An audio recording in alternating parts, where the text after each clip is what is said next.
Assalamualaikum warahmatullahi wabarakatuh.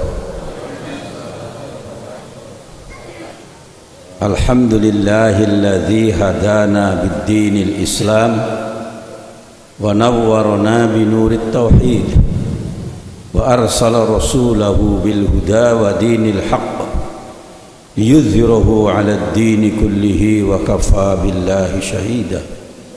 Asyhadu an la ilaha illallah wahdahu la syarika lah wa asyhadu anna Muhammadan abduhu wa rasuluh.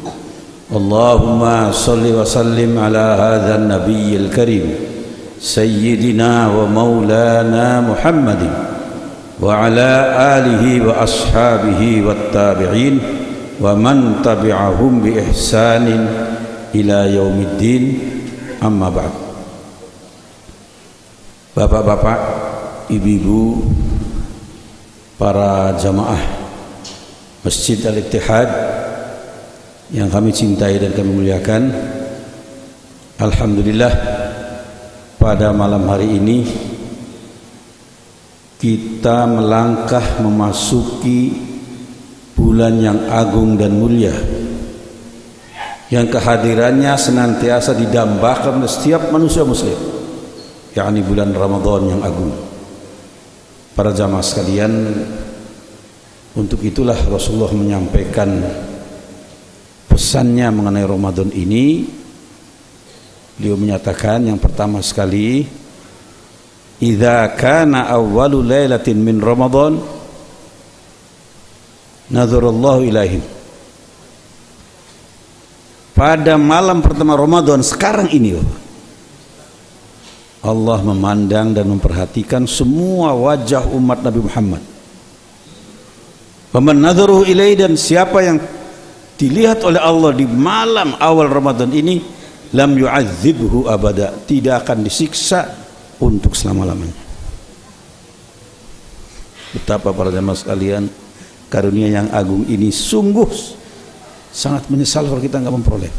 Maka malam Ramadan inilah hadapkan kita kepada Allah Subhanahu wa taala dengan niat yang ikhlas untuk memenuhi Ramadan kita pada hari berikutnya dengan ibadah dan amal soleh. Yang kedua, para jamaah sekalian, Nabi menyatakan, wa inna khulufa afwaihim atyabu indallahi min rihil misk. Begitu mulianya umat Nabi Muhammad yang melaksanakan siam Ramadan, sehingga aroma mulutnya waktu puasa jauh lebih harum dari parfum misik atau kasturi. Kasturi itu zaman dulu dibuat dari kayu, minal ud kata orang Arab, dari kayu gerhan, kayu garu dan kayu cendana, disuling menjadi minyak yang sangat. Nabi nyatakan di sisi Allah aroma mulut orang yang berpuasa jauh lebih harum dari ini. Yang ketiga, bi annal malaikata tastaghfiru lahum fi kulli yaumin wa lailatin. Para malaikat semuanya mohon ampunan kepada umat Nabi Muhammad fi kulli yaumin, setiap hari dan tiap malam, enggak henti-henti, Pak. Disebut nama kita, Bapak. Dimohonkan oleh malaikat ampunan pada Allah. Para jemaah sekalian, jadi inilah yang harus kita sambut dengan sungguh-sungguh. Yang keempat, Nabi jelaskan bahwa sungguhnya Allah SWT amara jannatahu, Allah merintahkan surga dan seperangkat seluruh penghuninya.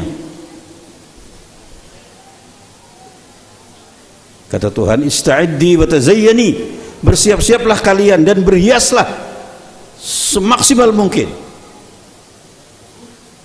Apa li'ibadi, untuk menyambut hamba-hambaku yang telah melaksanakan siam Ramadan. Mereka telah menahan lapar dan dahaga, menahan hawa nafsu, menahan keinginan-keinginan yang tidak terpuji. Maka layak mereka itu, kata Tuhan, akan istirahat di tempatku, yakni jannah, para jemaah sekalian. Diperintahkan khusus Pak, suruh berhias surga, termasuk penghuninya. Yang terakhir, yang kelima, Nabi menyatakan, idza kana akhiru lailatin min Ramadan, pada malam terakhir Ramadan, ghafarallahu lahum jami'an, Allah mengampuni umat Nabi Muhammad semuanya, enggak ada yang tersisa.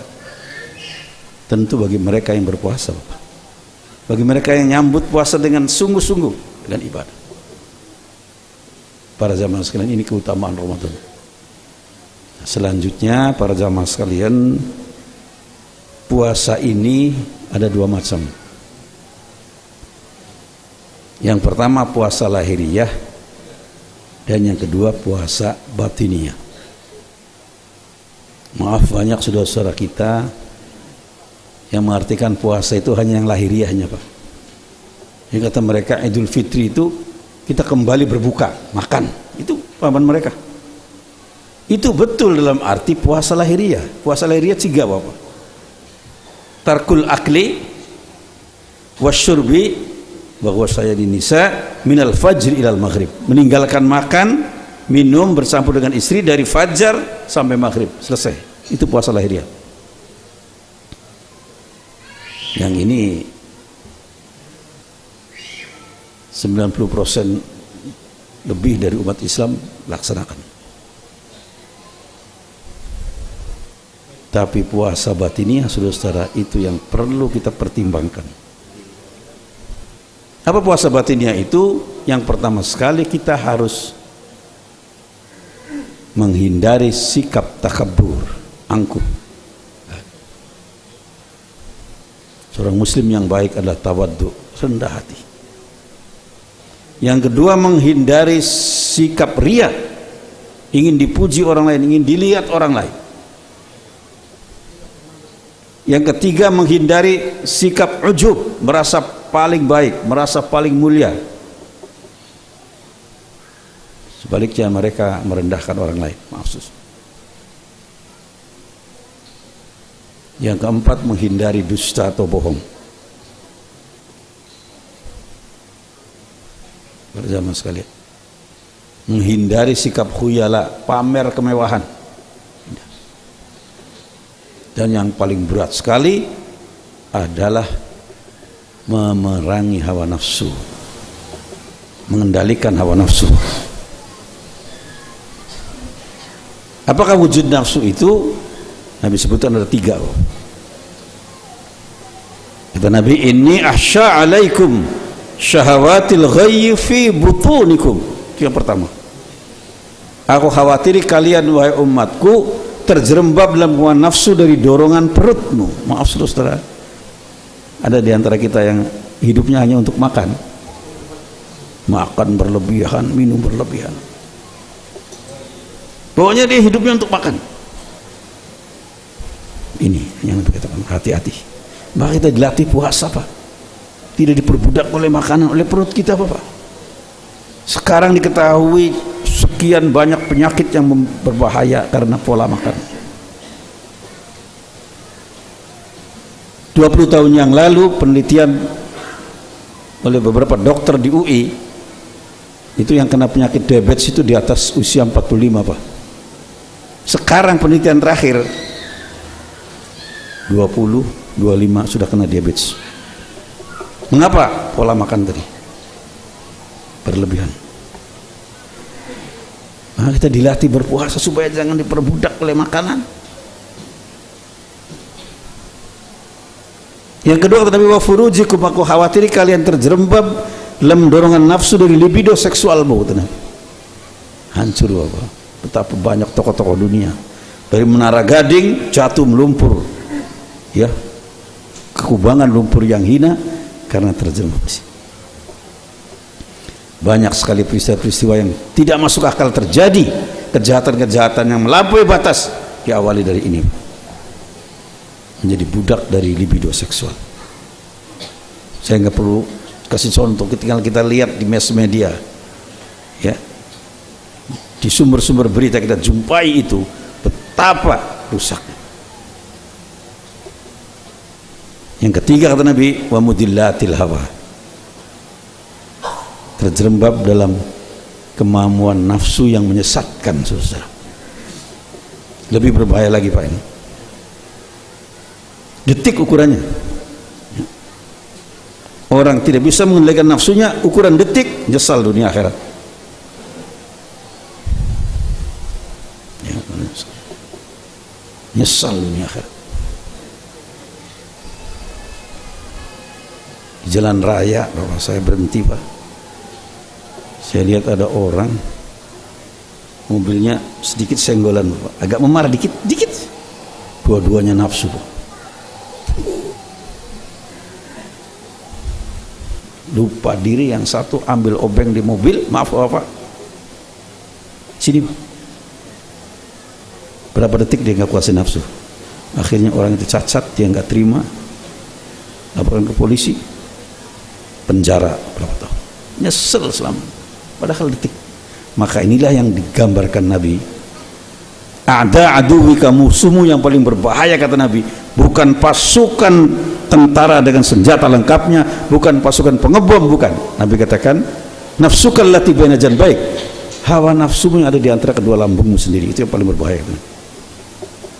Maka beliau menyatakan, afdalul jihad man jahada nafsah, jihad yang paling utama adalah orang yang memerangi hawa nafsunya sendiri. Nah, puasa ini Bapak, kita dilatih untuk itu Pak, supaya bisa menahan hawa nafsu. Inilah para jamaah sekalian puasa rohaniah. Maka kalau puasa rohaniahnya kita jalankan, kita kembali menjadi suci, bersih, yang disebut dengan Idul Fitri.